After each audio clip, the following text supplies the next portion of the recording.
عمرك سألت نفسك ليه ناس كتيرة ما بتشتريش الشقة اللي بتحلم بيها برغم العروض الكتيرة اللي موجودة في السوق؟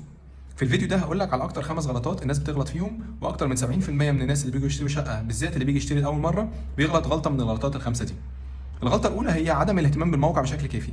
موضوع عدم الاهتمام بالموقع بشكل كافي ده غلط يعني كبير جدا جدا، لأن دي غلطة مش ممكن تتصلح. يعني أنت مش ممكن تعمل إنك تعدل الموقع بتاع الشقة، ولو أنت اشتريت شقة بعيد عن بيتك أو بعيد عن شغلك أو بعيد عن مدارس ولادك هتتكلف مصاريف كتيرة جدا، وممكن تكون بعيد عن الخدمات ومشاكل تانية كتيرة ممكن تكون مؤثرة بسبب موضوع تغيير الموقع إن أنت ما تعرفش تغيره. ولو جيت بعد كده تبيع الشقة دي أو جيت تغير البيت بتاعك ده، ممكن الموضوع يكلفك فلوس كتيرة جدا جدا جدا، وبالتالي يبقى الموضوع صعب جدا في التعديل. الغلط الثاني هو التركيز على السعر بس. طبعا السعر مهم جدا ومحدش ينكر اهميه السعر في الموضوع، لان ده عنصر من اهم العناصر اللي في الاخر ماني توكس، الفلوس اللي بتتكلم. بس في نفس الوقت كمان نقطه مهمه جدا انك تاخد بالك منها، ان السعر مش كل حاجه. يعني السعر مهم بس مش كل حاجه، لان انت عندك عوامل تانية مهمه جدا بتدخل معاك، ودايما بنقول كلمه الغالي ثمنه فيه.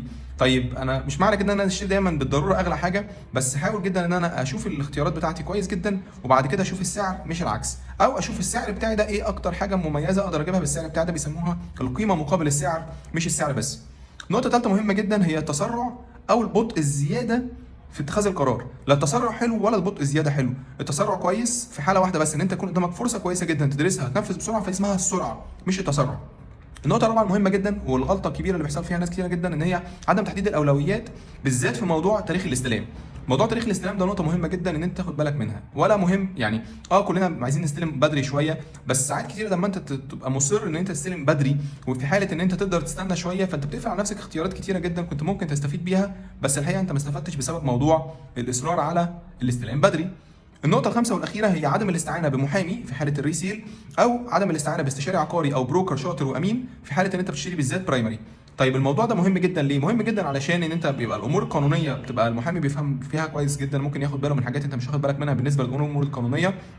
اما بالنسبه لنقطه الاستشاري العقاري او البروكر، فدي بتبقى نقطه مهمه جدا علشان ان انت لما تتعامل مع استشاري عقاري بيبقى بيعرف فرص كتيره في السوق ممكن تكون انت ما تعرفهاش لوحدك، وبالتالي فدي بتبقى مهمه جدا. في كمان نقط ممكن تكون مستخبيه في السعر انت مش واخد بالك منها، ممكن يكون في اختيارات تانية انت مش واخد بالك منها ما تعرفهاش، انما ده بيبقى حاجه مهمه انك تستشير استشاري عقاري. ساعات كتير بلاقي على الفيسبوك او على الجروبس الاقي حد بيكتب مثلا يسال عن مشروع معين ويقول ان البروكرز ما يقولوش رايهم او يمتنعوا. بالظبط بيبقى شبه اللي بيسال واحد كانه مثلا بيسال حاجه في الطب ويقول الدكاتره ما يجاوبوش. فلازم مهم جدا ان احنا ناخد بالنا من النقط اللي زي كده. قولوا لي في التعليقات ايه اكتر حاجه مهمه بالنسبه لكم شفتوها، واشوفكم في فيديو جاي. والسلام عليكم ورحمه الله وبركاته.